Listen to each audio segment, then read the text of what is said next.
මේ ආනිසංස කතාව අහපුවම මාත් එකම එක භාවනාවක් හරි හැම දවසකම පුරුදු කරගන්න ඕන කියලා ඔබටත් හිතේවි.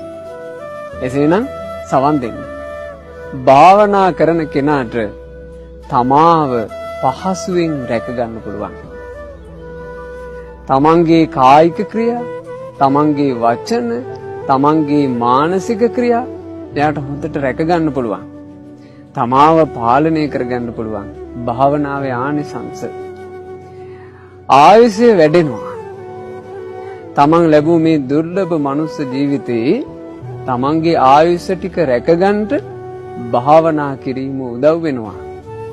කායික සුව මානසික සුව දෙකම ලැබෙන නිසා භාවනා කරන කෙනෙකුගේ ආයුෂය රැකෙනවා.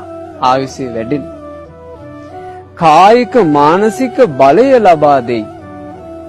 භාවනා කරන කෙනෙකුට ලැබෙන ගොඩාක් වටින දෙයක් තමයි මානසික බලය. ලේසියෙන් කඩා නොවැටෙන ප්‍රශ්න ඉදිරියේ සවිමත්ව මුහුණ දෙන්න පුළුවන් මානසික බලයක් එයාට ලැබෙනවා. ඒ වගේම හොඳ කාය බලයකුත් ලැබෙනවා. වැරදි පුරුදු වසා දමයි. තමන්ගේ අතහැර ගන්න බැරි, තමන් ආස කළත් දුරු කරගන්න බැරි වැරදි පුරුදු භාවනාව නිසා පහසුවෙන් දුරු කරගන්න ලැබෙනවා. අයස දුරු කරයි.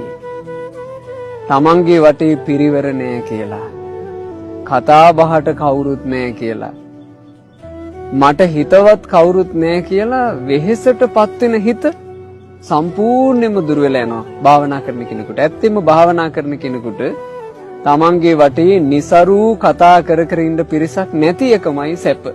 අයස දුර වෙලා යනවා. භාවනාව නිසා යස පිරිවර පමුණුවයි.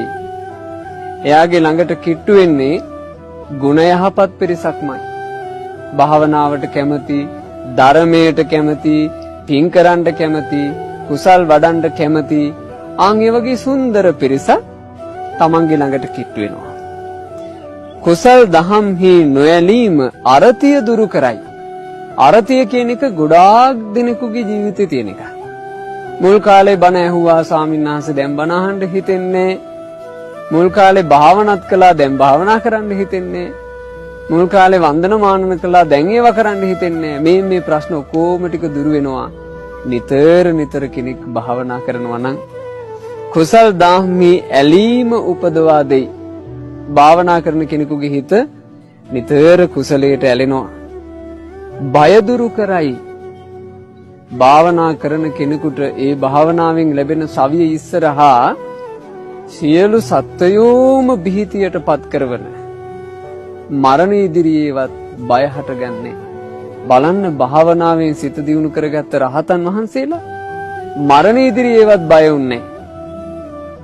ජීවිතේට නිර්භය භාවය, බය නැති භාවය උපදවා දෙනවා භාවනාව. භාවනාව නිසා විසරද බව ඇති කරයි. පිරිසක් ඉස්සරහට කිසි තැති ගැනීමක් නැතුව යන්න පුළුවන් විසරද බවක් භාවනා කරන කෙනෙකුට ලැබෙනවා.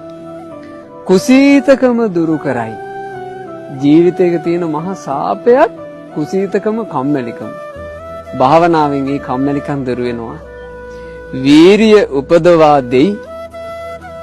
අකුසල් දුරු කරන්නටත් කුසල් වඩන්නටත් වීරියවන්ත බවක් භාවනා කරන කෙනෙකුට ලැබෙනවා. ඊළඟට භාවනාවේ අනුසස් රාගය බැහැර කරයි, ද්වේෂය බැහැර කරයි, මෝහය බැහැර කරයි, මාන්නය නසා දමයි. මේ කෙලෙස් වලින් පීඩාවට පත් වෙන හිත අපිට පාලනය කරගන්න පුළුවන් භාවනා කරනවා නම්. ඉතින් ආස කරන්ට මේ ඔක්කොම ආනිසංස ලබා ගන්නට මාත් භාවනා කරන්න ඕන කියලා. භාවනාවේ ඊළඟ ආනිසංසය අකුසල විතරකයන් මැඩලයි. ඇතැම්මු හරි පීඩාවෙන් ඉන්නවා. කොච්චර කළත් හිතට නොයේක් විතර්ක, නොයේක් කල්පනා ගලාගෙන එනවා. ඒ කල්පනාවල් ගලාගෙන එන එක නවත්තන්න විදිහක් නෑ කියලා. භාවනා කරනවා නම් අකුසල විතර්ක, පාපී විතර්ක, වෙහෙසකර විතර්ක දුරින්ම දුර වෙලා යනවා. සිත එක අරමුණකට යොමු කරවයි. ජීවිතේට කොච්චර පහසුවක්ද? භාවනා කරන කෙනෙකුගේ හිත එකම අරමුණකට පහසුවෙන් ගන්න පුළුවන්. එහෙ මෙහෙ දුවන නටන හිත පහසුවෙන් පාලනය කරන්න උදව් කරනවා භාවනාව. භාවනාව නිසා මනස පිනවයි, සතුට ධනවයි, ගෞරවාන්විත බව ඇති කරවයි. භාවනා කරන කෙනෙක් හරි සන්තෝෂෙන් ජීවිතය ගත කරනවා. එයා ප්‍රීතියෙන් ජීවිතය ගත කරනවා. එයාගේ තියෙන ගුණ යහපත් බව නිසා, ප්‍රීතිමත් බව නිසා අනිත් අයගේ ගෞරවයට ලක් වෙනවා. ලාභ උපදවා දෙයි, ලෝකයාගේ වන්දනාවටද පාත්‍ර වේ. භාවනා කරන කෙනෙකුට ලාභ උපදිනෝ, උතුම් ලාභ උපදිනෝ. ඒ වගේමයි භාවනා කරන කෙනෙක් ලෝකයාගේ වන්දනාවට, කොටින්ම දෙවිවරුන්ගේ නොපෙනෙන ලෝකේ වන්දනාවට පවා පාත්‍ර වෙනවා භාවනා කරන කෙනෙක්.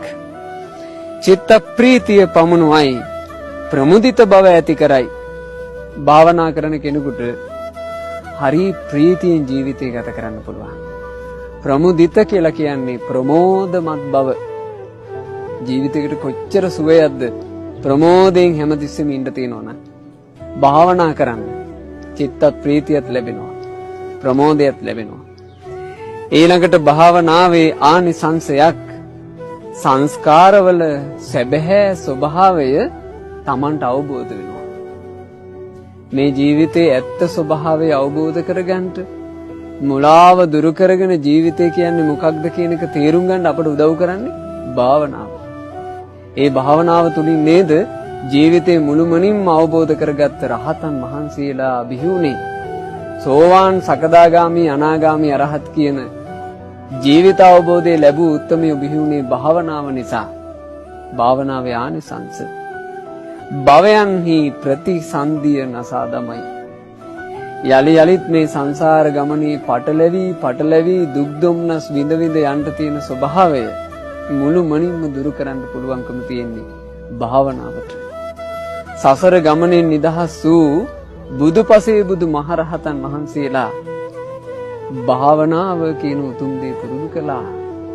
ඒ නිසා මේ ආනිසංස හොඳට හිත්හි දරා ගන්නට භාවනා කරන කෙනෙකුට සියලු ශ්‍රමණ ගුණ, සියලු උතුම් ගුණ උපදවාගත හැකිය.